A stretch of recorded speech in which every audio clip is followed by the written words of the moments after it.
അപ്പൊ ഇതൊന്നും അറിഞ്ഞില്ലേ? എന്ത്? മൊബൈൽ ഫോൺ പിടിച്ചു വെച്ചതിന് അധ്യാപകർക്ക് നേരെ കൊലവിളി. അതൊരു +1 വിദ്യാർത്ഥിയുടെ ഭാഗത്തു നിന്നാണ് ഉണ്ടായത്. പാലക്കാട് ആനക്കര സർക്കാർ ഹയർ സെക്കൻഡറി സ്കൂളാണ് സംഭവം. സമൂഹത്തിന്റെ ഓരോ പോക്കെ.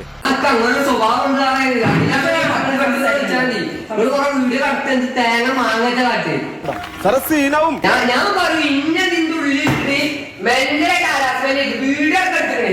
സാറിന് കഴിഞ്ഞ് എവിടെങ്കിലും പുറത്ത് കിട്ടിയ തീർക്കുനാണ് കൊന്നിട്ട് പറഞ്ഞ കൊന്നിടും.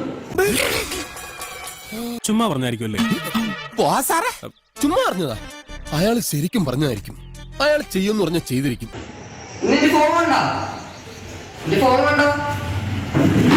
മാതാപിതാ ഗുരു ദൈവം എന്നാ പറയാറ്. അങ്ങനെയുള്ള അധ്യാപകരോടാണോ നിന്റെയൊക്കെ എഴുന്നേറ്റം? നീയൊക്കെ ഇന്ത്യക്കാരൻ തന്നെയാണോടാ? സാറിന് കഴിഞ്ഞ് എവിടെങ്കിലും പുറത്ത് കിട്ടിയ തീർക്കുനാണ് കൊന്നിട്ട് പറഞ്ഞ കൊന്നിടും. ഇന്ന് അധ്യാപകരുടെ അടി വാങ്ങാത്തവര് നാളെ ക്രിമിനലായി പോലീസിനെ അടി വാങ്ങും. ഇന്ന് പള്ളിക്കൂടത്തിൽ മുട്ടുകുത്താത്തവൻ നാളെ ജയിലിൽ വാർഡന്റെ മുന്നിൽ മുട്ടുകുത്തും. കണ്ടറിയണം കോശി, നിനക്കെന്താ സംഭവിക്കാതെ. ഞാൻ പോകുന്നു.